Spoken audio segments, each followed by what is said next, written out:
We just thought, why do we do what we do? We do what we do to buy time. Time's the number one most essential currency we have. There's nothing else. You couldn't tell me money, this, that. I mean, it's all about time and autonomy and freedom. When you have the cash, you're able to buy that time and do what you want when you want. So we knew Airbnb owners and those who run motels or run short-term rentals didn't have a lot of it.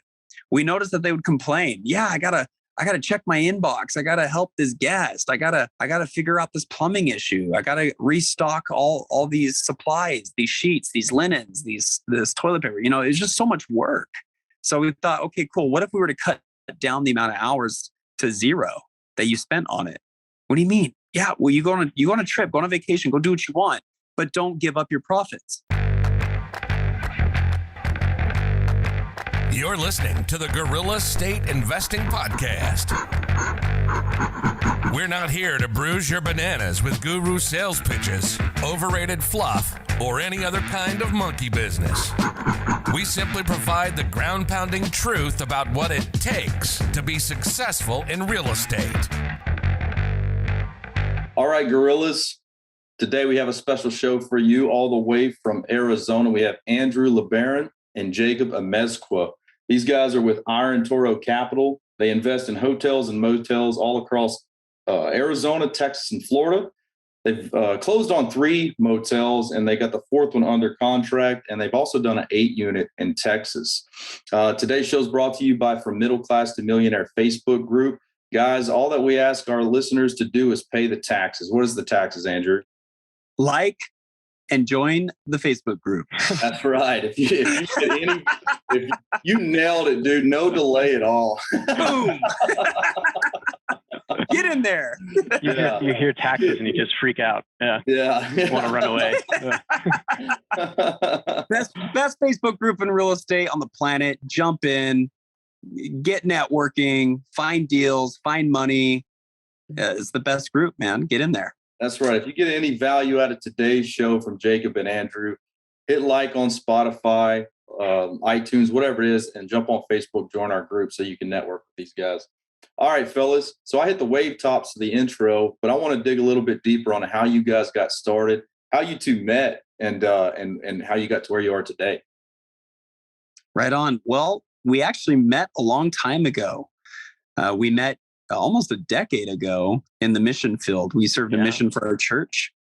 And what area was it, Jacob? Was it Rahway in Chile, southern Chile? Yeah. So southern Chile, I think where we actually were serving in the same area was Rahway. It was in a city called Osorno, which is about, 4 hours south of Santiago, I think. Right. Yeah. Chile's this long, skinny country in South America. They speak only Spanish, and we were just 2 dudes down in the South sharing the gospel and having lots of fun and doing our thing. And we just always jived. We've always been friends. And after our missions, came home. He got married. I got married. Him and his wife have a couple kids. I have 3 kids, my wife, and I got into real estate. He went down the track of college and graduated and worked at these prestigious big companies. And I went through the school of hard knocks, got beat up, got crushed, leaned some properties, went into some massive debt of $5.3 million, couldn't pay it back, almost went into foreclosure, tailspinned, and then found myself back on top by keeping my head down and grinding and pushing forward. Then I partnered with Jacob here recently, and we started buying these assets, and it's been awesome. So I guess that's our story in a nutshell. In a nutshell, so you just kind of glazed over the 5.3 million in debt, right? there's nothing to unpack there. Was this a no, nothing to unpack? No, this was actually only like 3 years ago. I leaned all my rental properties to get a big fat loan to buy a portfolio of 45 houses. And I fixed up and sold all but 13. And these last 13, I ran out of money and I didn't have any backup rehab funds. And it was just a nightmare. I had a loan balance of 1.8 million to pay off. And collectively, these 13 properties were probably only worth like 2 million something. So didn't have a ton of equity either. So I was in a world of hurt, and the hard money payments were around 18 grand a month. So I hung on for about 3 or 4 months, and I had to let go. And I went to the lender, who's a friend of mine. I said, "Hey, I can't do this anymore." He says, "Well, my partners and I have to foreclose on you." I said, "Okay, you got to do what you got to do. But if there's a way we can avoid it," he said, "Yeah, we could do a deed in lieu of foreclosure." So I gave him back the deeds of all the properties, but I never got my original properties. I leaned back. Ooh. So all my rentals that I leaned to get the title loan, so to speak, I lost those. So moved in with mom and rebuilt from the ground up. So that was a very humbling experience. So I'm guessing at the same time, Jacob's over there watching you like, all right, he's learned all the lessons. Now it's time. Yeah. Well, it's crazy because that was 3 years ago, right? Yeah. And it's crazy in real estate just how quickly you can bounce back. So we just applied for a business line of credit. We just opened a business checking account, and Andrew opened up the books to me, and I could see his financials, and he makes more now 3 years later in a month than most people make in a year. And so that's just the nature of real estate, and how quickly you can bounce back and how things can compound so quick.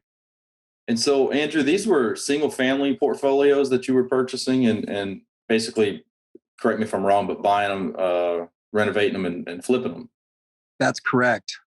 Okay. And so you went from that, because the normal progression is to go from that into multifamily, and then some people branch off into hospitality, but you went kind of straight into hospitality. What made you make that jump, and why the hospitality space? You know, it's funny. I didn't even mention another business that I own. It's called buymoretime.com, just like it sounds, BUYMORETIME.com, which is a Airbnb management company. So we've been doing that for about 6 years. I actually had that company even when I went under. That company kept me alive when I went under, actually. And we just manage Airbnbs. We manage them in 3 countries: Netherlands, Canada, the US, 7 states here. And we just have a team, a ton of software, and a lot of great processes and standard operating procedures and everything else that makes a business great. And we manage Airbnb properties. We got so good at it, and we built the company to scratch our own itch because we had our own Airbnbs. I was buying single family homes to turn them into Airbnbs and also rentals. I ran into the 45 property portfolio. I went under, and I had this other company kind of keep me afloat, buymoretime.com. So that was keeping me afloat, and I was able to bring myself back above water. And I bought apartment units and fourplexes, duplexes. I bought a 6 unit, and I just started experimenting. Okay, why don't I just turn these into kind of short-term rental units? What if we created short-term rental units out of these? What would happen? And we found out that we were making 2 to 3 times more than market rate rent. And it really depended on the area and the saturation and all that jazz. But long story short, we got so good at what we're doing that we decided to put my company in charge, buymoretime.com, of managing virtual motels. So we have 2 motels that are run virtually. No one's on the grounds. And it's all ran by technology and by virtual assistants in the Philippines. The actual motel, you walk up to the door, you see a sign that says, "Please call this number if you're interested." Simultaneously, we have a camera on you at all times, so we know who's coming in and who's coming out. Our team's alerted. It's all connected by software. And we thought, okay, why don't we do this on a larger scale? What if we do this with multiple motels at one time? And that's what Jacob and I are doing right now. We're building these motels. Of course, larger motels still need someone inside the grounds or on the grounds. But I know I went through like 4 different tangents with you just there, but long story short, I do have a history of hospitality. So because of that history of hospitality, I felt much more comfortable jumping into the hospitality realm. No, it makes sense. Essentially, you're taking economy of scale of multifamily and applying it to short-term rentals. But I do have a question before we get into that. Why the name Buy Back More Time or Buy More Time? It was an incredible domain name that my business partner and I came up with, and we looked it up online. We found out it was for sale for like $2,000. And we just thought, why do we do what we do? We do what we do to buy time. The time's the number one most essential most essential currency we have. There's nothing else. You couldn't tell me, you know, money, this, that. I mean, it's all about time and autonomy and freedom. When you have the cash, oh, I'm back. Sorry. When you have the cash, you're able to buy that time and do what you want when you want. So we knew Airbnb owners and those who run motels or run short-term rentals didn't have a lot of it. We noticed that they would complain. Yeah, I gotta check my inbox. I gotta help this guest. I gotta figure out this plumbing issue. I gotta restock all these supplies, these sheets, these linens, this toilet paper. You know, it's just so much work. So we thought, okay, cool. What if we were to cut down the amount of hours to zero that you spent on it? What do you mean? Yeah, well, you go on a trip, go on a vacation, go do what you want, but don't give up your profits. Well, yeah, there's rental companies, management companies out there that do this for us. I said, yeah, for a percentage, you want to give away 20% of your Airbnb income? No, I don't. Okay, great. We built this company for us because we are operators ourselves. We have Airbnbs, but we want to do it for a flat rate. That's what we did. And we built that company. It's been doing really well. So now we're turning, or we're not turning, but we're branching out and we're putting that over the motels we buy, which we didn't think it would work out first. It's kind of an experiment. Yeah. But our motels run virtually now. It's really weird to walk into an empty motel where you get an automatic code to enter your room when you pay. You know, it's a very strange world, but I guess that's just the reality of the technology that we have today in 2022. So, and Jacob, you were working for what I read, like a $20 million steel company, right? Yeah. And yeah. What got you into this? Was it the idea of buying back time? Are you full time in this right now, or you have a W-2 job? So I still have a W-2. Yeah. So yeah, I guess my story. I went to college, went to Brigham Young University, graduated communications, and then I went to 3M. It's a big Fortune 100 company. I did marketing there. I eventually shifted to being a product manager. I managed a big portfolio. It was like almost a $500 million portfolio of software products that they own. And so I got a lot of leadership experience there. Then I jumped to Experian, the credit bureau. Okay. And I was a product marketing manager over their line of products. And now I'm with a company, they're called WeMFG. They're a metal manufacturing company in Southern Utah. And I'm VP of sales and marketing now. And so I've had a lot of really good corporate experience, but I think just like a lot of people that are listening to the podcast or that are in your Facebook group, you work so hard to build somebody else's company is what it feels like. And so I've always been really intrigued by real estate. I've always loved the idea of finding a good deal and getting somebody into a home so that you could rent it out, and even doing it for free if you do it right, or making a big profit. And so I've always really been drawn to it. And then, like Andrew mentioned, we'd been friends a while back, and I saw that he was buying these motels and buying these used properties and going bankrupt. I'm like, yeah, I want to do that. I want to go bankrupt. Yeah, get in line. Get in line. Yeah. Yeah. And so I kind of jumped in last year, and how it all started is I took out, I saw a couple of people in your Facebook group that they're asking, I have all this equity in my home now. What do I do? I want to put it into something. I want to put it into real estate, but how can I make it work? So I have quite a bit of equity in my home. And so I did a cash out refinance last year, and I knew I wanted to put it into something. I thought I was going to finish my basement and then rent that out, or do a down payment into a bigger home. So I had $80,000 that I took out. And then I met with Andrew, and he kind of turned me on to acquiring single family homes and potentially refinancing them. And I was like, yeah, I want to do that. And so I studied, everything there is to know about wholesaling and, finding good deals from VAs. So I ended up just right away, I hired a VA and I got a list. And I found a home. It was within 2 or 3 months. I found a really good deal on a home in Arizona. The home was $50,000. And so I'm like, that's what I got to use. That's what I'm going to use. I'm going to use my cash out refinance to buy the home. So I bought it. And and I ended up renting it for $1,600. And so bought it for $50,000. It rents for $1,650. Wow. And Andrew walked me through the whole thing, and Andrew actually got it rented for me too. So is that on short term? It rents for 16? No, long term. So yeah, leased out for 16. Yeah, That's a hell of a return. You don't find too many single family homes that make returns like that.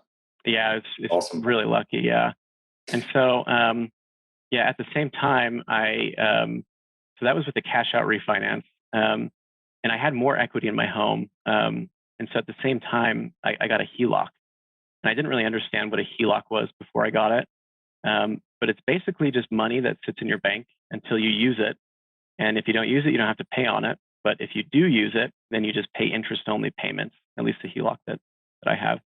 And so I got a $250,000 line of credit from that, and I used that to buy another good deal that I found. It was actually the landscaper of the first Arizona home, and so I bought it, and then I refinanced it. Bought it cash with the HELOC, and then I refinanced it immediately after. And so it just all kind of snowballed quickly, but it all kind of started just taking equity at my home and then getting a HELOC and realizing this works and this is really fun. This is what I want to do for the rest of my life. Yeah. And then connecting with Andrew, and then, seeing what he's doing with Motels. And then just recently, just a few months ago, is when we decided to build a private equity fund to acquire these motels. Yeah. Awesome, man. I appreciate you sharing that with us. And the website Buy More Time, like that hits home with me. I'm pretty obsessed with time. And for people like you, Jacob, who have higher end W-2, like high income earning W-2 jobs, whether it be a C-suite executive or a doctor, a lawyer, whatever it is, you'll see so many of these guys want to get into real estate, and they'll go to work for $150 an hour, and then they'll try to get into real estate and start doing things that someone else would be willing to do for $45-50 an hour. Yeah. And it makes absolutely no sense to me. So I came up with this concept called putting your price tag on time. Andrew, I think you'll like this one, because really, if you take your annual salary and divide it by 2,000, which that's the average work hours in a year, well, that number is now your price tag on time. If you're doing anything around your house that doesn't bring you joy or doesn't earn you more income than your price tag, stop doing it. Start outsourcing it. And I'm hearing words like, my virtual assistant's doing this. That's a primary example of somebody else lives in an area where $6, $7 an hour is a very good wage in that country, but they're earning that from the U.S. where $6 an hour, I mean, you're below the poverty line, well below the poverty line. You might even be homeless at that point. In their country, that's a very good wage. So you guys are outsourcing your time or outsourcing your money to buy back time, even within your business. And the aha moment that I had was whenever I was drywalling inside one of my rentals, and I had a guy on Bigger Pockets who was like, look, guys, if there's so many people who go to work for like $50-60 an hour, and they come home and do work on their rentals for like something someone would do for $10-15 an hour, like drywall. And I remember having that mud on my spatula and being like, God dang it, he is right. And the guy said, he says, well, what you're really saying, with that time you're spending away from your kids and away from your wife, what you're really saying is that their time with you is not worth $15-20 an hour. So how about we start living with integrity? And man, that hit me home. I mean, it hit me like a brick wall. I dropped my spatula right there and said, all right, I'm going to go spend this time with my kids, and I'm going to hire somebody else to do it. This is exactly how it happened. It worked out perfectly. So I love that concept. I like what you guys are doing. I want to move in now to, like, you guys, Andrew, you talked about the systems and the processes that you guys have in place to make hotels and motels actual remote. And what I said earlier about taking the economy of scale of multifamily and applying it to short-term rental. It's exactly what you're doing, because you can get 8-10 units all in one building. What's the benefit to doing that versus having 8-10 units spread across town as far as expenses and stuff? Oh man, well, geography matters. Geography matters, especially there's a massive cost saving when you have to maintain or clean just one area of the town. And I'm actually going to take you backwards a little bit. I'm actually going to kind of change up the way maybe your listeners are probably thinking about this. And our approach to motels is actually a more long-term approach. It's without converting them to actual apartments, having the luxury to keep them as motels, but outfitting them with a kitchenette, opening up the wall that is the backside of the bathroom, adding a kitchenette and a burner, including a sink, including a GFI outlet, some beautiful backsplash, and some cabinetry. Now you have a studio. So we take motels, we turn them into studios, and we can do short term, and we do. We do a couple night stays, we do weekly stays, we do monthly stays. Hopefully, monthly stays. They're much less volatile when you do monthly stays. We make a lot more money on weekly stays. If people want to spend money, they can spend money on weekly stays. We get people that want to pay weekly because they just don't know where they're going to be next week. But they come and pay. They say, "Hey, what's your weekly?" It's $400. Wow, $400? Yeah, it's $400. Okay, I'll pay it. That's fine. That's a good deal. It's better than an Airbnb. So if you take 4 times, that's $1,600 a month for a studio. Where are you getting $1,600 a month for a studio? It almost sounds criminal when you think about it. But our systems are as simple as any other business that does something similar to what we do. We have our maintenance team. We have our cleaning team. We have those that typically the grounds people, if it's motels larger than 20 units, we have someone on the grounds at all times. So that person doesn't necessarily need to be maintenance trained. That person does not need to be someone who knows how to do drywall. That person doesn't need to be someone that knows how to do, but they do need to coordinate with our maintenance and cleaners. They do need to be able to pick up after others. And you just basically have this motel that thrives as more of an apartment complex without all the actual lease agreements. We don't do those. And just cleaning people that come and clean up, or maintenance guys that come and maintain when we need them. Are you listing your rooms on the short-term rental platforms? Sometimes we do. Yeah, sometimes we do. We actually get a lot more. Us and our partners enjoy having long-term people, and we don't necessarily need to. Right now, we're just not in an economy where I have to post it on Airbnb for long-term stay. We literally use Zillow. We use Facebook Marketplace, Craigslist, and we're able to fill these within minutes of posting. We also don't compete. Apartment complexes are asking for background checks, deposits. We don't do any of that. We don't have to. If you misbehave in a motel, guess what? You're out. You're out. Local PD shows up. Get out. I mean, it's beautiful. We don't have to worry about the eviction moratorium. We don't have to worry about some of the silly laws that are passed by the left. Sorry, I told myself I wasn't going to get political on this podcast. Sorry about that. But we don't have to worry about that. We say, I know, right?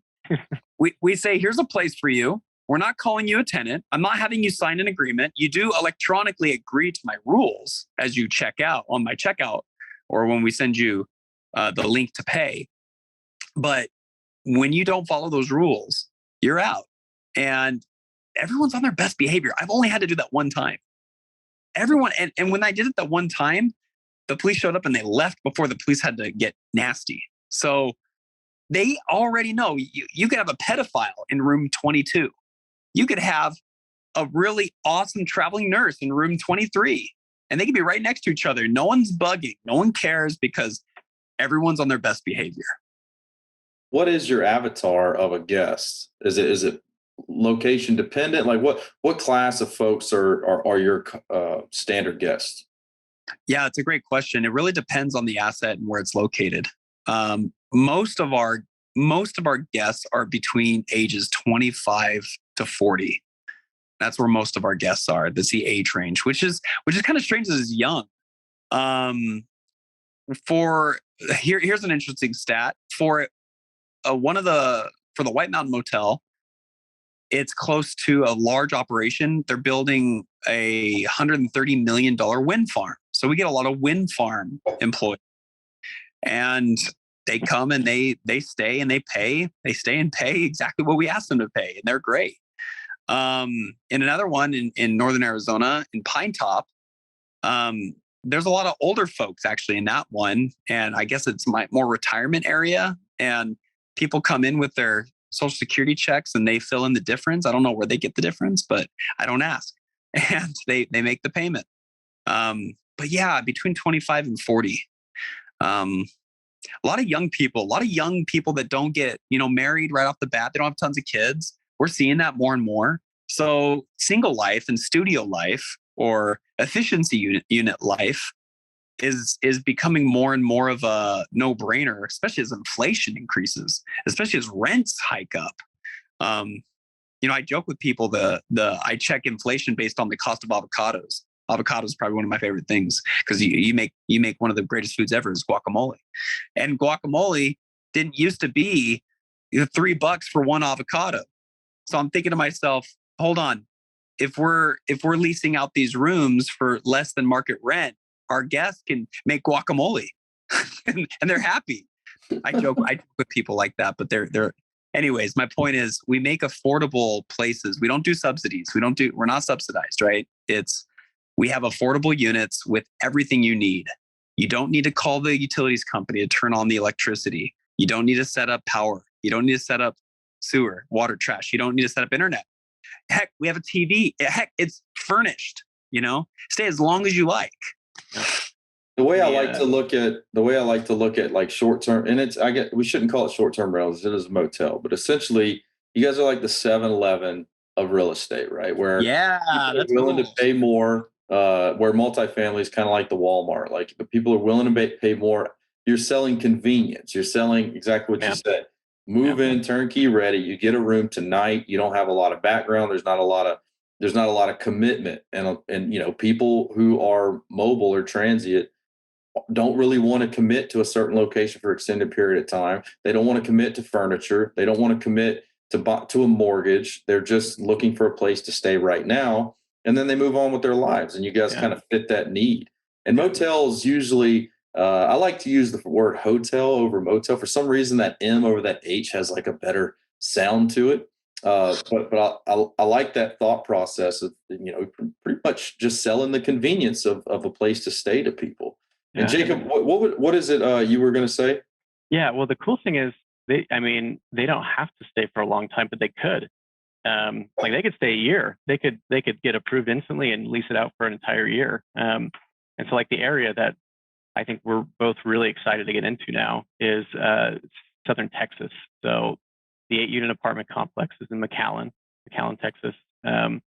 The 70-unit motel that we have under contract right now, 75-unit, is in Brownsville, Texas. So that's right next to Elon Musk's SpaceX. It's right on the border. And for us, it's the more people that are there that can't qualify for traditional rent, just because they either don't have citizenship or they don't have proof of income, proof of employment, they get paid in cash. So that's awesome for us, because we accept them all, and they can stay as long as they want. And there's no approval. You are approved. You can move in right away. And so for any other like studio apartment, which is what we're kind of defining these as, that there's just not that kind of scenario that people down there, can have. And so this is an awesome market that we're super excited to go into. I think I know the property you're talking about down in Brownsville. It's got a pool on it. It does. It does have a pool. Yeah. 2-story, two maybe 3-story building, tan colored. Oh, I bet he's talking about the other one. I bet he's talking about the one that he wants us to walk first. The seller wants us to walk before we go under contract. Maybe. Yeah. Either way. By the time does it have a breezeway? Does it have a breezeway? I don't remember. I remember looking up Brownsville, and what I liked was Elon Musk's test facility was down there. But what I just didn't have a network of people down there that I could rely on, or a way to get down there. And never heard of Brownsville, but sounds like you guys are making it work. The question I do have is, are you guys taking every room and adding a kitchenette to every room? So what does that look like as far as CapEx expenditures per room? Like whenever our goal is to be anywhere from $8,000 to no more than $15,000 per room. Now that's just the kitchenette or the whole room? No, that's the whole room. That's the whole room. That can vary, right? If you, for example, this 100 unit it's the 100 unit that we were talking about, the other Brownsville one, this 100 unit that we're going to walk. We're under contract with the 75 unit. This 100 unit we're going to walk. There's a massive, that's in Harlingen, sorry. There's a massive cost savings with volume. Anytime in business, you jack up the amount, the volume, the quantity, there's a big possibility that you can buy in bulk. You can buy labor in bulk. Okay. You can buy service in bulk. And it's a beautiful thing, but it varies between 9 to 15,000. If it's smaller, it's going to be a little bit more expensive per unit for sure. If it's larger, it's going to be much more cost effective. That includes kitchenette, burner, microwave, a hood, cabinetry, countertop, flooring, sometimes drywall repair or texture, repaint, LED flush mount, lighting, right? New vanity mirror, new vanity lights, reglazing the tile. Sometimes we don't even change the tile; we just reglaze it, And it's this beautiful white, beautiful, clean room, maybe two-tone room or bathroom. So, I mean, there's a lot of ways that we find shortcuts without really spending money on the stuff that people really care about. So that's what I love about the economy of scale that we talked about, right? Because people there's a lot of short-term rental interest in the short-term rental world, and people immediately think single family. And what I like to ask people is like, look, check it out. If you've got 10 different houses, you got 10 different roofs to replace. But if you've got a 10 unit, you've got one roof to replace. If you've got a 10 unit and you got a manager, he's got one place to go visit versus the 10 different homes. So literally taking that multifamily mindset and putting it in the short term or hospitality space. This is how the big hotels really make their money, it's through savings. It's not necessarily through the bulk sales. It's a lot of the bulk savings because the prices aren't necessarily that much different for what you get, but you're able to save a lot. Your staff only has one place to go. They don't have to run all over town. Your cleaning services don't have to charge you extra for gas and time and transit and all that because everything's in one little spot. And that's a very good concept. Even on the construction side, like you talked about, you're buying things in bulk and selling them at retail. Just like buying wholesale and then being the 7-Eleven and selling the same bottle of water for $1.50 at the 7-Eleven, you can get 30 of them at Sam's for the same exact price for about $3. So it's a great concept. Well, sometimes I do that with multifamily on a sixplex that we bought. I had a guy come in and I told him, hey, I got 3 units for you that I want you to replace the windows on. And he's like, oh, wow. I actually started with one, which replacing one window is going to cost me close to $400. I said, what if I gave you 2? He's like, yeah, I'd give you a little bit of discount. I said, what about 3? He's like, okay, well, if it's 3, $250 per window. I'm like, wow, that's almost half of the original. I said, what about all 6? He's like, oh yeah, I'd give you a sweetheart deal. $199 a window. And I do that same thing now with these motels and say, hey, I want to take these units, just these units. And so I start there with my quote. And I say, okay, great. What if I gave you everything? What's the best you can give me? And anyways, that's a whole other podcast episode, but it's awesome. So let's talk about the markets that you guys are looking at. You're in Arizona, Texas, and Florida, and why? Yeah, so I'd say that area of Texas, at least, there's there's a ton of people that aren't able to qualify for traditional apartment renting. The population is booming in part because of Elon Musk's SpaceX, and also just because there's a lot of infrastructure being built down there. I wholesaled an RV park because there's a lot of RV parks in the area because it's close to the coast. It's like 15 minutes from the beach and everything. And I went down there and I flew into McAllen, and like I was expecting some dumpy. I was expecting to kind of land maybe in like a third world country because it's so close to the border. But it was nice. It was like California, but not crowded. Like not as crowded as California. Ooh, that sounds nice. It was really cool. And so I cruised like all along McAllen and into Donna and Weslaco, and that whole area, there are new houses. There's just so much new housing. Population is growing, and it's nice and clean, and people just take pride in ownership of the businesses that they have. And so I think it really fits our demographic of who we're looking for, at least in Southern Texas, which is kind of where we're about to acquire the 8-unit apartment complex and the 75 unit. And then Andrew lives in Shola, where he's acquiring the motels, right? Okay. Yeah, I'm living where I'm working. I actually moved my family to the area where we're working temporarily while we stabilize these. We look for conservative markets, right? Areas where they're not going to enforce rent control. Areas where people are flocking to. Areas where populations are above 20,000 to 50,000 minimum to above 250,000 people. Universities, hospitals, attractions, lakes, streams, beaches. These are economies we're looking for. Places where people by the age of 25 to 40 would typically want to live.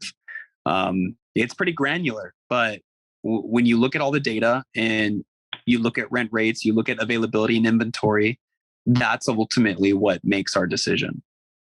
Well, as far as when you said inventory, I know one of the reasons we got into hotels and motels is because the inventory in multifamily really started to drive people out. Not that there wasn't inventory, the affordable inventory or the inventory that made sense for our style investors was just diminished to damn near none because the institutional money just kind of pushed a lot of syndicators out, right? So I had a hotel kind of fall in my lap, the 8-unit in Louisiana. And as we were talking about the, what's the cap rate? Well, it really depends on how good you are as an operator as what the cap rate is.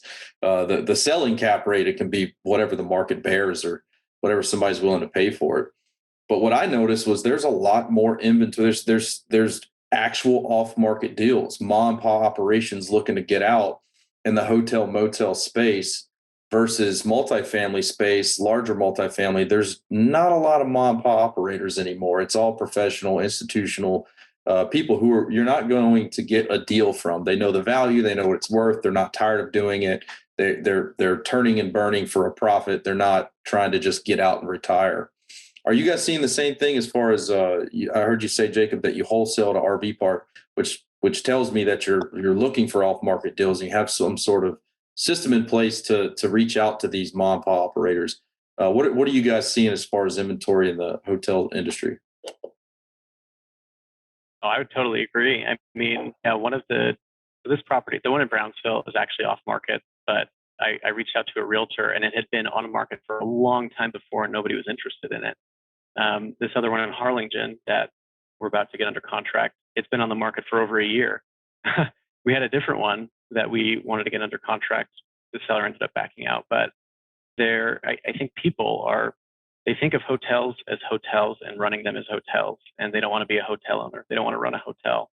But if you're approaching it like Andrew's saying, where you're approaching it like running an apartment complex, an extended stay could be short-term, extended, or long-term.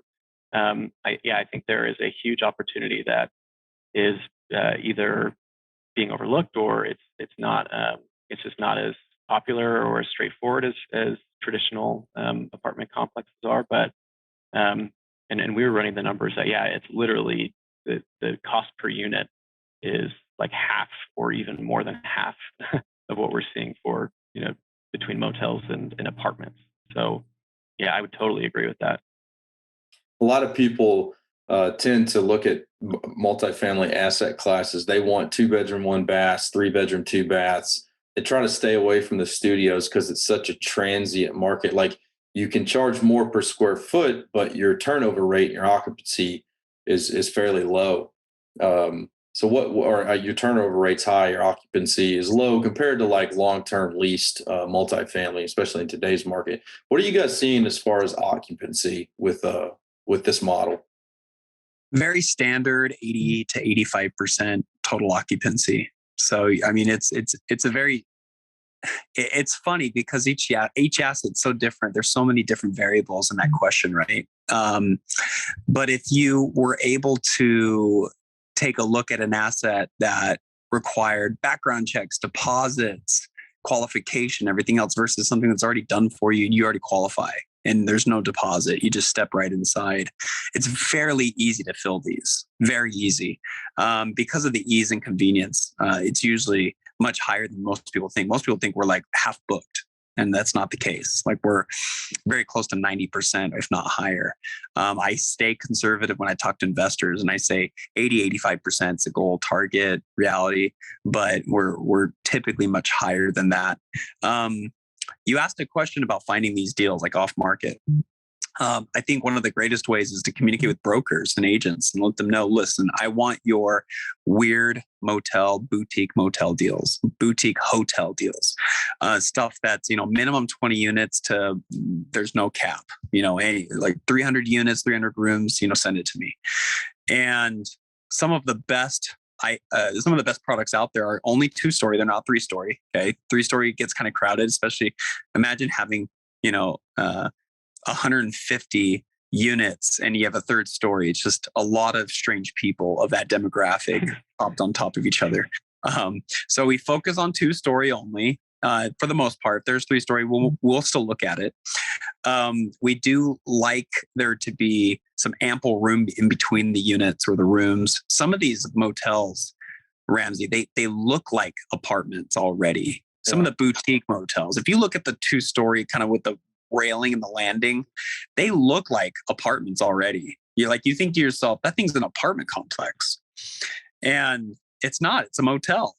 And if you're thinking that already, then you got to buy it. And once you convert it, you're golden. You typically can buy these things at a fraction of the cost of what apartments go for.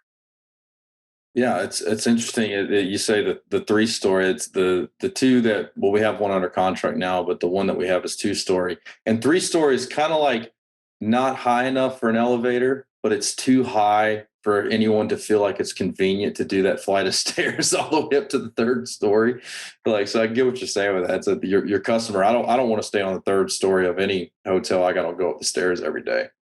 So yeah, are you guys? Because I see a lot of people actually converting hotels full on like old, like Quality Inns into apartment complexes now, and they're doing long-term leases. Have you guys looked at that model and compared the convenience versus the income and said this model works better for us because of why? Yeah, we have. We definitely have. And we actually have a friend, Jacob and I, who does this. And he says it's a mistake if you don't convert them, through the city and rezone. Rezoning, I guess is. Yeah. Rezone into multifamily commercial. He said it's a big mistake. And I'm like, why? I kind of like the flexibility of having a motel. It's really preference, to be honest, Ramsey. There is a stigma, and it is true, I guess, that an apartment complex, a 20-unit apartment complex is worth more than a 20-unit motel, even if they're the same size, even if they're the same square footage. You can get financing on a 20-unit apartment complex much easier than you can get financing on a 20-unit motel, right? So your exit strategy is a lot cleaner. It's a lot simpler. Some people say, our friend has said, and I don't know, he does have like 13 or 14 under his belt already, that it could be as much as 3 times as more valuable. Imagine buying a motel for $1 million and then without doing minimal work, you just converted it and did the rezoning on it. Now it's worth $3 million just because it's an apartment complex now. Yeah. Like just hidden profits and equity. Just boom, just jack it up just because you rezoned it. The lease agreements, we're all landlords here. So y'all know what you're getting into with lease agreements. I'm still way enthused by having a motel product with the flexibility of coming and going, staying as long or as short as you want. And the only agreement you really have is an electronic I accept checkbox that comes on your phone. That's where I'm at. We could totally change it up. Go ahead, Jacob. Sorry. Well, and I think that's where kind of Andrew's business, buymore.time.com, that's like the real competitive advantage of, or that's the real reason why unless we're exiting, unless we want to sell off and do 1031, there's so much automation and systems that Andrew and his team already have in place so that it's not exhausting to run a motel. It's plug and play. It's you don't have to dump all this time and energy into it, like like a lot of the motel or hotel owners do. It's really systematized, which is why I think, like you were saying, Andrew, it's not as beneficial. It's not as beneficial. I feel like when you can do it just as easy, but do it short and extended instead of just extended stay. I guess, Ramsey, if you had the choice, Ramsey, to take someone's money at $1,200 a month to sign a lease versus take someone's money at $1,200 a month, where they're just there as a motel guest, and they're going to be there for a year. Both scenarios, they'll be there for a year. I mean, which one are you going to go with? I definitely like the flexibility of being able to kick out somebody who's not abiding by the rules immediately, right? And leases are handcuffs on both sides. It's handcuffs for the tenants. It's handcuffs for you. It's good because it's good steady money. But the moment they stop paying that money, the lease protects them longer than it does if they're not on a lease, because you don't have any. As long as they haven't already paid up front, or even if they have paid up front, you can refund them that. But there's rules in every state that protect you for transient stays as a owner much more than the lease will protect you as the owner for somebody who has to go through an eviction. Especially in the pandemic, whenever we saw the eviction moratoriums, like there were people who were paying for other people to live full time, right? And you still have your expenses, you still have your mortgage, you still, as the owner, you still have all of your expenses and overhead, but people aren't having to pay. Yeah. What I do want to talk about, Jacob and Andrew, is you guys talked about it's easier to finance multifamily than it is a hotel, and I've seen that to be very true. And so I see you guys have opened up your Iron Toro Capital fund to be able to fund this, at least on the equity side. Walk me through the process of setting up the fund, and what do you use the fund to do, and what leverage does that give you as an operator? Yeah. So the fund, we're doing it through a program. It's Bridger Pennington's program, the Black Card program. I think you're familiar with it, right, Ramsey? Yes. But yeah, I mean, I think just like you said, the idea to start a fund is just that. We want access to capital to be able to, close on deals and not have to worry about going through all these financial institutions to get funding. And so, we are in the process of getting our legal docs all ready to launch the fund, but we have a target $50 million raise for the fund, and it will be exclusively for buying motels and converting them into apartments. 50 million? 50 million, yeah. And what type of fund are y'all going with? Yeah, so it's an equity fund, and so it'll be a 10% preferred return to the LPs.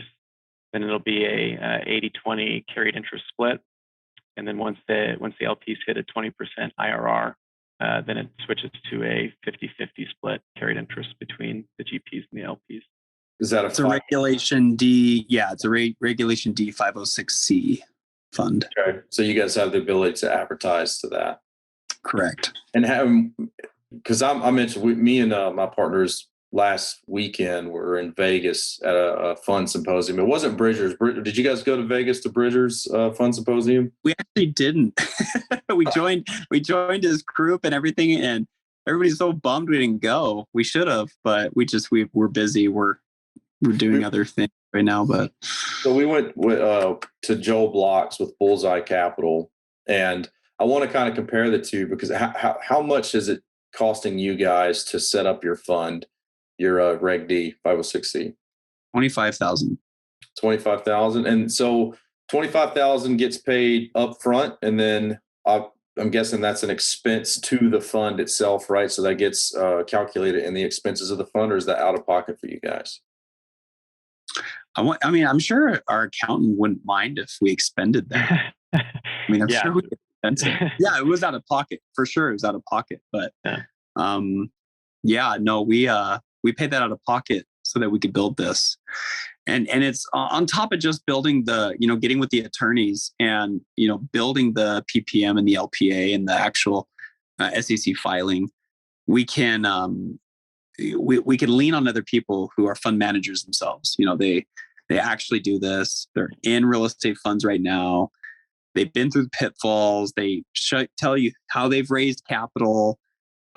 We have some great sources for capital being raised already, but we're going to have to continually raise more. Go ahead, Jacob. Sorry. Oh, no. Yeah. I mean, we have a team of coaches who've been, and I'm sure the other program does too, but yeah, even just the other day we were on with our coach that said, hey, I just helped one of my students in the program raise $110 million from a firm or from a family office. And so I think the network has been really helpful so far. And we'll see how it goes. How is this 50 million in the first round? Yeah. So what we do is we create a goal, and we raise that capital on an evergreen fund within the site of a 6 month to 1 year. So we have a 1 year goal. It's actually a 1 year goal to raise the 50 million. But we are creating an evergreen fund. And what does that mean, evergreen? Continue raising? Yeah, it'll always be open for new investors. So it's not closed. It's evergreen. It stays open. New investors can come in. You don't really oversubscribe an evergreen fund. You have a target. Closed-ended funds kind of end after 5 years. Ours will continually grow. Or we could just make it a closed-ended fund and then just build another fund on top of that. It's pretty crazy what you could do inside the fund space. In fact, one of our first ideas was to build a fund just to acquire these motels. This is fun. Check this out. You build a fund just to acquire and fix up these motels. Use a secondary fund to buy turnkey assets, which are the motels you just fixed up. So you have two different funds going on, Fund 1 and Fund 2. Fund 1 is to fix and acquire. Fund 2 is to buy turnkey assets. And you could be the GP on both of these funds. Sounds like a big conflict of interest, but they're telling us. Yeah, I would say, yeah, that does sound like a conflict of interest. But if you have disclosure on it, yeah, absolutely. You got to be extremely transparent. You have to disclose it. That, hey, listen, we're gonna have the first whack to sell these assets to a turnkey fund that we also manage. If you want a part of that fund, you can also be part of that fund if you want as well. If you don't have to. But we have two different, this was the general idea in the beginning, which we could still do. Right now, our biggest focus is just raising the 50 million in this first fund. Yeah. But back to the question on having it. Go ahead. Yeah, having it hard to be financed. I mean, I think it's a really good option. To have a secondary fund that can buy it as a turnkey, because it puts the LPs in the first fund, the acquire and fix, at ease because they have a guaranteed buyer in the second fund, and the second fund is picking up high cap rate properties that are rolling. Anyway, yeah, I think it's a serious consideration that we would do something like that. So $50 million, like that is a massive amount of money to raise.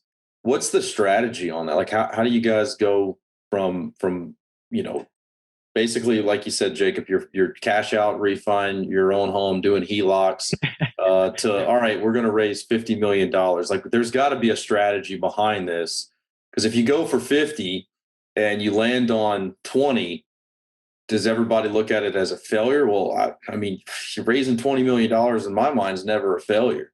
But is it we're going to raise 50 in 1 year? There's going to have to be a strategy behind that. I'm interested to hear what like this Bridger Pennington's program help with connecting you with the family offices. Do they help connect you with fund managers who are looking for a lower cap rate or a lower pref than you can provide, and you can still provide that? Like, how's that strategy look for you guys?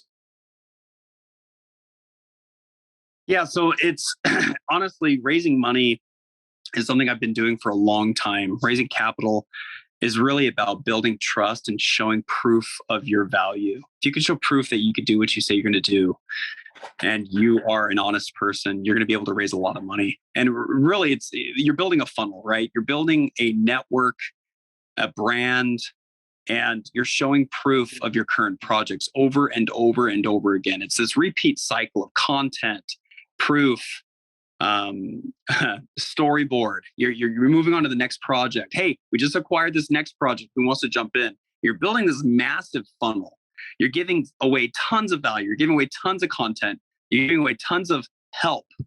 And people want to jump in. Now, depending on the fund that you, or the type of fund that you set up, and the type of minimum investment that you set up. I mean, I've seen Reg A's that are like $25 is your minimum, right? Obviously, that's an actual SEC filing that you would have to file. But there's so many different types of ways to jump into this. One of our minimum is $100,000, right? We can make exceptions as a general partnership to decrease that amount to jump into our fund. But the way I've raised capital in the past doesn't change the way I raise capital in the future. And that's literally showing the work, showing the value you provide investors, mitigating risk, and really just getting them inside your funnel. That's huge. If you can't do that, you're going to struggle raising capital. Yeah, and I think just over Andrew's career, I mean, he's been doing it 8-9 years. I mean, Andrew's raised millions already just through syndications. So I'm lucky that Andrew has a really, a big network of high net worth individuals. Some of them, I mean, you have one guy, Andrew, who's worth almost $1 billion, right? And so I think that, and then also the program gives us access to coaches who are in with family offices, and then also a couple of different resources where you can try to contact family offices yourself. That's awesome. Well, good luck with that. I mean, I'd be borrowing you guys' confidence. 50 million is we're looking at our fund being at 5 million to start with. Kind of the same concept though, going after small boutique hotels and motels. And I'm interested in some of the automated systems that you guys actually use. So let's selfishly, I got a couple of questions about the tactical side of your operations. Let's talk about what systems, like named systems, do you guys use at your hotels and motels? Like, what's if you had to implement 4 or 5 things into a brand new motel, what are you going after? Number one is Reservation Key. Reservation Key is one of the greatest open-ended softwares out there for long-term, short-term stays. Think of, if you're familiar with Airbnb, if you're familiar with short-term rental platforms, think of Guesty on steroids. Okay, it's an amazing software. The UI, the user interface, looks very terrible. Looks like it's stuck in 1997, but its functionalities it's the most feature-rich software on the planet. It's called Reservation Key. And what that's after trial. Bookings. You pay in the portal, guest reservations. You can automate cleaning and automate maintenance. You can set up reports. You can find out what your total yields are. You can message through it. You can even set it up on your site to have an actual map of your motel with different units, and you can have the client or the guest click on the unit physically if they're using an iPhone or if they're using a mouse, and it would open that booking reservation. They could pay right there. They can extend their stay. It's an incredible software. Another software that we love is RingCentral. RingCentral is just a phone software, pretty simple. It communicates with almost every single app that you have out there. Another software we love for communicating with investors is Go High Level. It's like ClickFunnels on steroids, as one of our friends likes to coin it. I'm sure you might be familiar with Go High Level, Ramsey. If not, I'm sure you know what ClickFunnels is. I know. Go High Level is a funnel builder meets MailChimp, meets Aweber, meets text message blaster, meets social media manager. It is just the all-in-one software to keep in contact and be omnipresent. Grant Cardone talks about omnipresence all the time. You want to be omnipresent, use Go High Level. Okay, it's only $200 a month. It's amazing. Another software we love is Eufy, EUFY, Eufy Security. Eufy Security is a security camera company. They don't charge monthly subscriptions. They have all types of cameras, and their best camera is a solar powered camera that you'll never have to charge ever in your life. You don't even have to hardwire it. You literally set it up and it's there forever. Probably be there after the atomic bombs drop in 2020, 2029. Okay. They're there. You'll always know what's going on in your motel. Heck, we put those in our offices, in the office lobby area of the motel. And we know when someone's coming. We know when someone's going. We see them. No one's in there. It's an empty desk. It's crazy. So Ring Central, Eufy, Go High Level, Reservation Key. If you're into project management, you need to manage your motel projects. We really recommend Salesforce or Asana. Those are excellent softwares. And Jacob's got extensive experience with Salesforce. I have a lot of experience with Asana. Yeah, I like Asana as well. So let me ask you this. So you talked about outsourcing some of this stuff to your VAs, and when I went onto your guys' website, there was like a little chat box down on the right to ask me a question. I imagine that's a virtual assistant that just kind of funnels the information till it gets to a level where you guys need to be involved. How are you running these hotels, motels to where like there's a lot of just data coming in, right? Where does that data go, and when does it actually get to you? Because you talked about your SOPs, which are standard operating procedures, right? But then you have kind of your emergency operating procedures above that, where this is outside what my VAs can handle. Is this kind of how you guys look at things? Does most of the stuff go to your VA to get sourced and outfitted and kind of pushed to you guys in like a package dashboard style? Like how does that work? Yeah, so we push everything onto Buy More Time. Buy More Time, again, a company I own, manages all operations in the motel. And just like mentioned before, it is ran by our virtual team.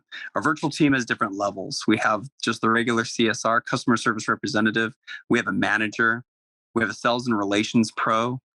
And then we got a level as high as owner, which would be me. Rarely anything gets to my desk because it's all managed by the manager and their supervisor. So it's tiered very well.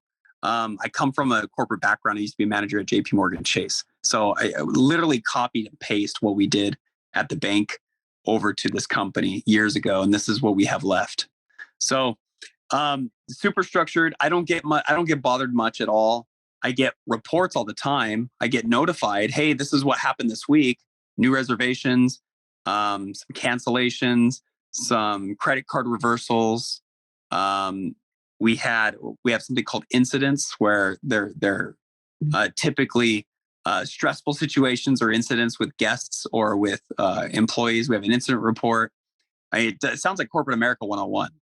Which is exactly what I want to leave and avoid at all costs. But we found out that if we're very organized and we have the system and, like you said, SOPs, which we're so religious about, it's our Bible. It's what tells us how to do and what to do and where to do. We're going to run a very clean, well-run system. That's awesome. And that is kind of what gives you guys the ability to buy back your own time in your own businesses, because somebody else is handling the problems.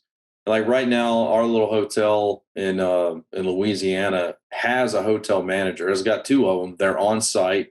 We bought it as such a year ago, and we're trying to implement some of these systems. We looked at Guesty.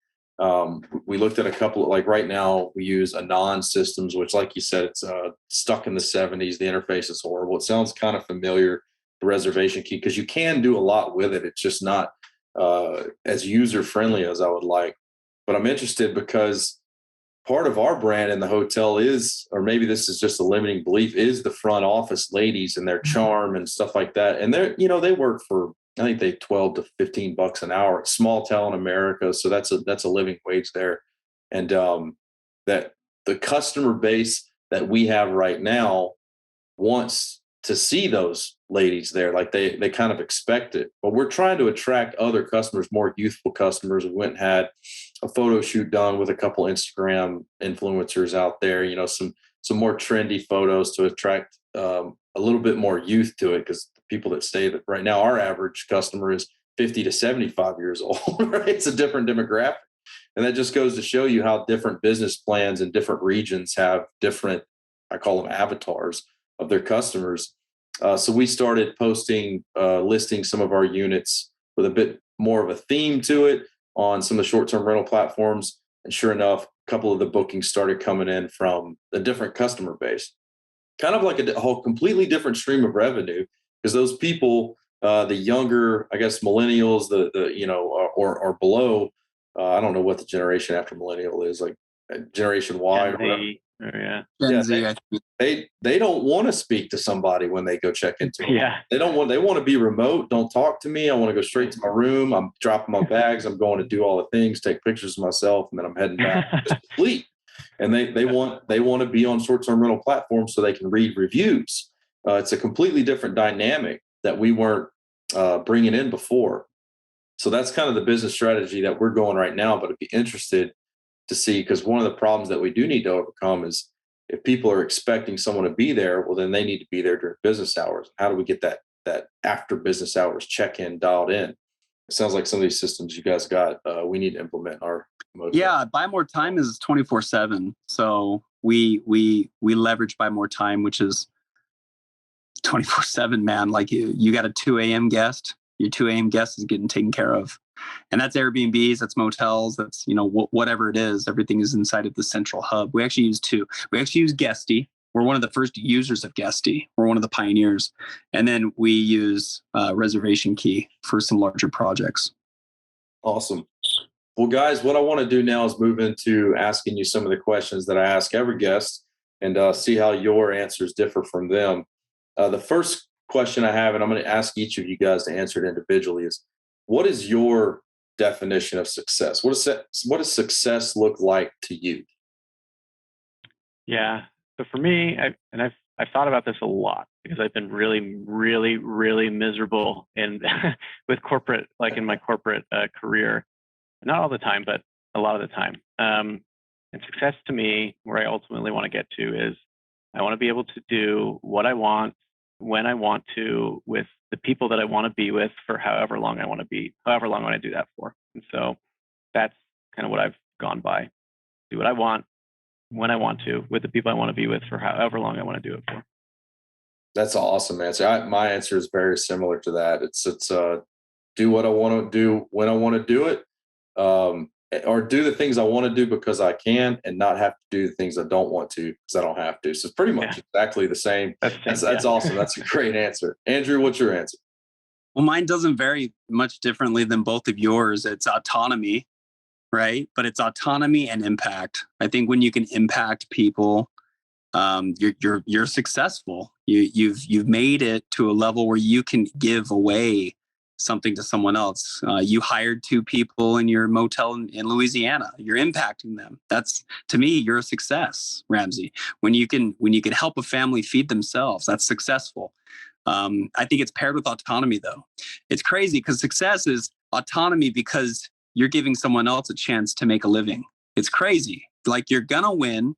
You have the freedom to do what you want, when you want, how you want, but simultaneously, other people are elevated because of it. And that, to me, is success. That's awesome. So the next question is a little bit the darker side of that. Is what is your biggest mistake, and what did you learn from it? Go ahead, Jacob. Man, biggest mistake. Andrew, if you have an answer first, I need to think about it for a minute. I have so many.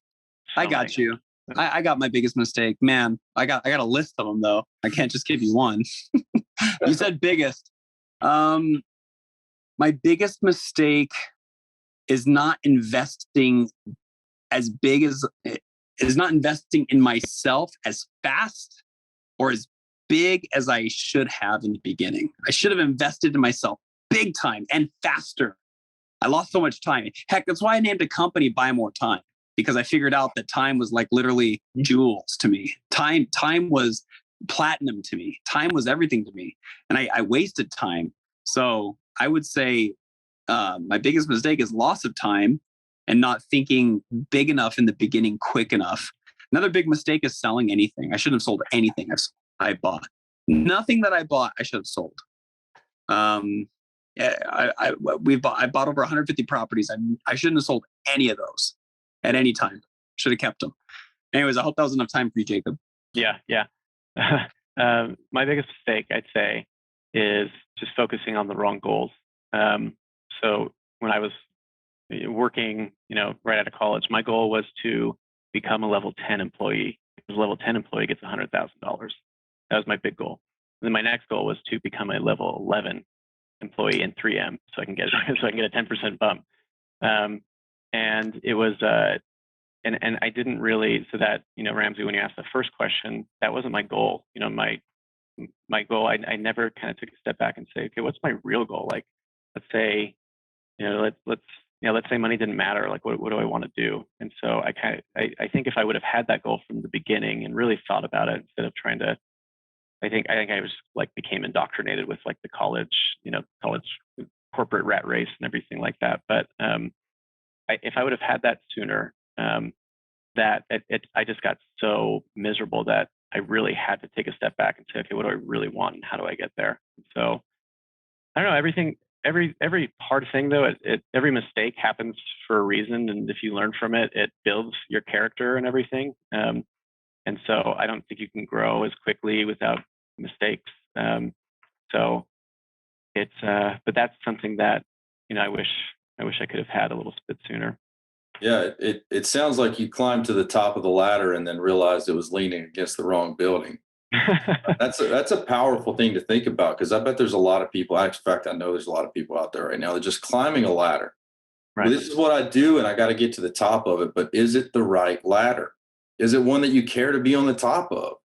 Because once you get to the top and you realize it's the wrong ladder, you don't just get to jump to the next ladder. You got to go all the way back down and start over on a different one. That's right. Yeah. And I'm with you, man. I've been in the military for 16 and a half years, and I've climbed, and it's there's no difference. It's a corporate ladder. You work hard, you get good evaluations, you get promoted. Now, I love what I do, and I love my service to the country. Don't get me wrong. I'm going to do my 20 years, but after 20 years, I'll had enough of it. Climbing a very good ladder, and there's a lot of benefits to my ladder. But at the same time, I see the ladder that I want to be on, and I'm climbing it. I've got one leg on both, right? And you just can't climb fast enough doing that. Yeah. So it's a powerful thing to think about. Like, which ladder am I climbing, and is it leaned up against the right building? And once you realize that, man, it's powerful, because there's no time. The best time to get started was 20, 30 years ago. The next best time to get started is right now, right? So people who wondering like, I'm just going to wait until X is done to get started investing. And a quick story about that. I'm in the military, so I get a lot of military people come up to me, and we have very busy schedules, right? I mean, we're deployed. If we're not deployed, we're training. If we're not deployed and training, we get a little bit of time off. People ask me all the time, Ramsey, how do you find time to invest? And my answer to that is, I don't have time not to invest, because what it's going to look like at the end of this 20-year career, if I don't have something replacing that income, it means I get out and I go start another ladder and work on that for another 20 years. Well, by the time I'm done with that, I'm 60 years old and I can finally retire. And that to me sounds like learning how to dance when the party's over. And I don't want to do that, man. Like I'm living, bro. I'm LIVIN. Once I hit my 20 years and I'm out, I've already started this real estate investment. I'm about 8 years into it now, and I'll be able to transfer directly out. And to me, I'll be a success, because I'll be able to do things on my terms, when I want to, for however long I want to, with who I want to, just like you said, Jacob. So I appreciate that, man. Everything you guys are saying kind of hits home with me, talking about time, talking about success and mistakes. This is good stuff. So the last question that I'll ask you is because this is the Real Estate Investing Podcast, what really bruises your bananas about the world of real estate? Like what do you hear a lot in the real estate world that you just want to set the record straight? So that, you know what, that's bullshit. Let's set the record straight on that and put it out to the people now. I think I know Andrew's answer. What is mine? Debt's bad. Yeah. I hate when people say that. Debt's bad. Debt's bad. I'm like the anti-Dave Ramsey guy. I love 99% of Dave Ramsey stuff. The 1% I can't stand is, you shouldn't get any sort of debt at all. You should pay cash for everything. Well, thanks, Dave, because if I would have got that loan for 170 grand back in the day, I could have had $800,000 in equity. Thanks, man. Thanks, Dave. No, the thing that bruises my bananas, another thing that bruises my bananas, and it's not so much as in real estate, it's the the latte factor. Have you heard of this? Yeah. Bro, I can't stand it. Like listen, I made my first million buying whatever I want, doing whatever I want. Okay. And I had a latte factor. Okay. It's probably eating out daily. And I did it every day. It makes me happy. Like I like to go enjoy solitude and eat something or drink something and just have some time to myself and think. And even when I'm in my office, getting outside of the house or outside of anywhere I'm working and getting something for me that only goes to me, that's an investment in me. And the whole latte factor is garbage. Throw it in the garbage. It's bull crap. Don't follow it. Yeah, I agree. So is this like real estate things that bother us, or just anything in general? Well, I'll tell you what. I'll open the. Well, it sounds like you got something you want to say, brother. Well, This is my show. We'll do whatever we want. Well, for real estate, it's actually something that makes me kind of happy because people, but it does bug me when people say it's not the right time to buy. Prices are too high now. Interest rates are increasing. Why would you ever buy anything, any sort of real estate? But it is the right time to buy when it's the right deal and it's the right exit strategy and it's the right hold strategy. Like it's always time to buy if you have the right strategy. There's never not a time to buy if you have what you're going to do down and you know what you're going to do. And so that kind of bugs me. But the thing that I was going to say is just I'm just seeing a lot of and Andrew, I don't know if you tagged me in this, but there's just a lot. There's always a lot of just people who I guess just feel like they need to. They demand more from their employers. They get mad at CEOs who make millions of dollars a year. They're furious that Elon Musk is worth however many billions he's worth. They're furious that Tim Cook is worth however many billions they're worth, and they're paying their employees not as much. And what makes me so upset is that there's nothing stopping you from making just as much as Tim Cook or as Elon Musk.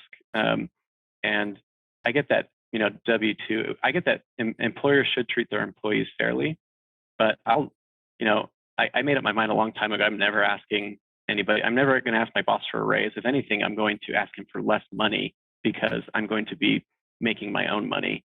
And so if somebody, that's just kind of what gets under my skin, where people, I guess just feel entitled or they feel that they need to be treated a little bit better. And I'm all for treating your employees fairly, but at the same time, your gross income at the end of the year can be whatever you want it to be. You just have to find a way to do it. So I agree. You want to hear something funny about I had a conversation the other day at the bar about, not at the bar, it was definitely at the breakfast bar, about the difference between a millionaire and a billionaire, right? So I want to see if you guys can tell me how many seconds or how many days does a million seconds equal? Just throw a number out there. Like 2,500. A million's like a week or something, right? Or a million seconds, it's 11 days. 11 days. Oh, right? man, I was way off. How about a billion seconds? Isn't it like 30 years or something? Something crazy. 37 and a half years. Wow. That's wild. Elon Musk is worth, I mean, it's not liquid, but $270 billion, right? Whoa. I don't know what that is. It's like probably 700-800 years. Right? If he made $1 a second, it would take 600 something years to get to his net worth. That just kind of it helps kind of equalize the playing field when people talk about understand the difference between a millionaire and a billionaire. It is not even relatively close. It's hard to fathom the difference between $1 and $2 billion. It's a whole $1 billion, right? But I want to comment on both of y'all's stuff because Andrew, you talked about the latte factor. I read the latte factor. I read Dave Ramsey's stuff. I do think that there's a target audience for those, and it's somebody's up and coming who does not have business acumen, doesn't have good financial literacy. They don't understand kind of to put some aside, save for a rainy day. If you're listening to this show, you've got to graduate from that shit, because that is for an 18-year-old kid who doesn't understand predatory lending, They don't understand how to balance a checkbook. Well, I don't even know if balancing a checkbook's a relative term anymore. They don't understand income, expenses, a P&L sheet, right? And it's just to get your feet wet on saying, look, don't go out, like put some stuff aside so that when you get to a certain level and you understand assets and liabilities, that you can make an informed decision on what's worth your investment. And the Dave Ramsey stuff, I remember coming home when I was like an E5 in the military, which has been, 4 or 5 years in the military, doing the Dave Ramsey stuff where I'd take all of my money and put it in envelopes, give it to my wife. And she would give me, she'd put some away for Christmas, put some away for all the holidays and the birthdays, had all these envelopes we were stacking up. And she gave me back 3 envelopes. One was for fuel, one was for food, and one was for entertainment. And the one with entertainment in it had $75. And I was like, this sucks, dude. $75 is not enough to entertain me. I needed to be $750. And I was the latte factor. Don't drink Red Bulls. Don't dip. Don't drink expensive whiskeys. Don't do anything that you love is pretty much what it was telling me. And I was like, man, investing is horrible. But there's a difference. I wasn't investing. I was saving, which is the thought process of work hard, save a lot, put it aside, and eventually you'll be able to live off of that. We got to graduate out of that stuff, which is where, detach yourself from Dave Ramsey. And Dave Ramsey puts out some investing stuff. But what Andrew's talking about, bad debt is bad debt. Bad debt is going out and getting a boat. Bad debt is going out and getting something you cannot afford to use for yourself. But then when you understand assets and liabilities, well, you may go out and buy a boat. Well, how can I turn this into an asset? Well, what if I rent it out to a local charter fisherman? Or if it's got a cabin in it, I do a Airbnb, right? How can I make this? How can I afford this? Now you're starting to get into some of the Robert Kiyosaki, Rich Dad, Poor Dad stuff. How can I afford these things? And you understand opportunities. And it really does take for most people, it takes having a job for a little while, stacking up, getting a little bit comfortable and saying, I've got some money, I don't know what to do with it. And then you really start to educate yourself. But if you stick to just save, that's your only mindset, all you're end up going to do is lose the race to inflation and end up being somebody who can't wait till you're 67 so you can collect full Social Security and actually retire. And like I said, it's learning to dance when the party's over, right? The lights are dimming down. Garth Brooks is coming on. Last Dance is playing. Everything's starting to fade, and you just now get your chance of freedom. And it's too late for me. And that's exactly what Andrew was talking about. Is invest in yourself, quick and hard. Educate yourself. Take action. A couple of things that you guys said on this podcast, like this motel's kind of an experiment for us. You're going to start small. Figure it out, dial in the processes, start a fund and scale. And it's business 101. But Jacob, we could get into a whole world of discussion about, fair incomes and all that stuff. At the end of the day, the people that everybody hates are the employers. These guys are the ones who can lose it all. Like Andrew lost $5 million worth of real estate because you took the risk. So if your employees were your employees' names on the loan? No. If you would have foreclosed, would the bank have gone after them? No. So you took the risk, you get the reward, but on the other side of reward is the risk. So right, that's the flip side of that coin. That risk that you took means that your friends got to foreclose on you, or you got to file bankruptcy for 5 years. You can't start over, right? No bank's going to loan to you anymore.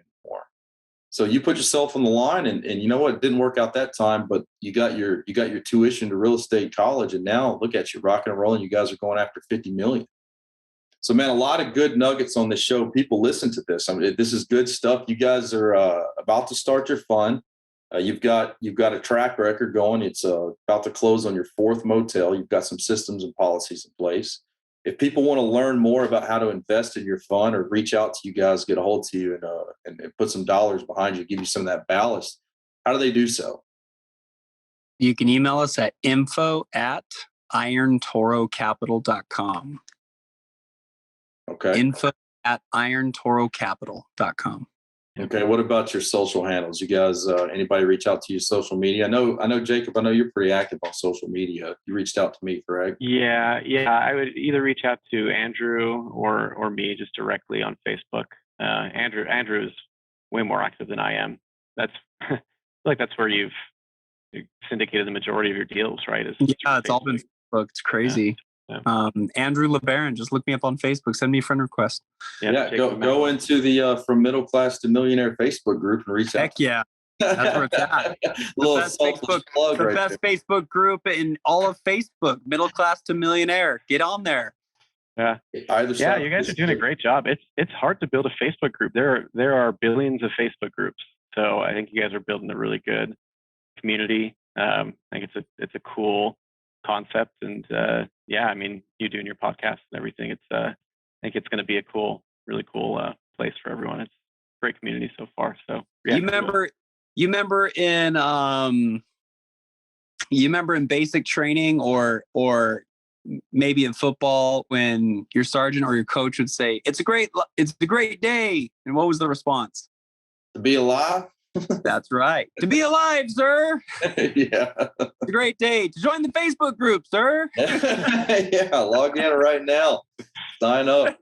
All right, guys, we're going to go ahead and wrap up the show. And I hope you guys consider me in your network. Looking forward to following you guys on your fun and hearing more updates about your successes, your failures, hopefully a lot more of the former than the latter. And cool, guys, let's go out there and make some dough. Thanks for listening to the Gorilla State Investing Podcast, where we give you the ground-pounding truth about what it takes to be successful in real estate. Learn more at realfocus.org/Gorilla State Pod.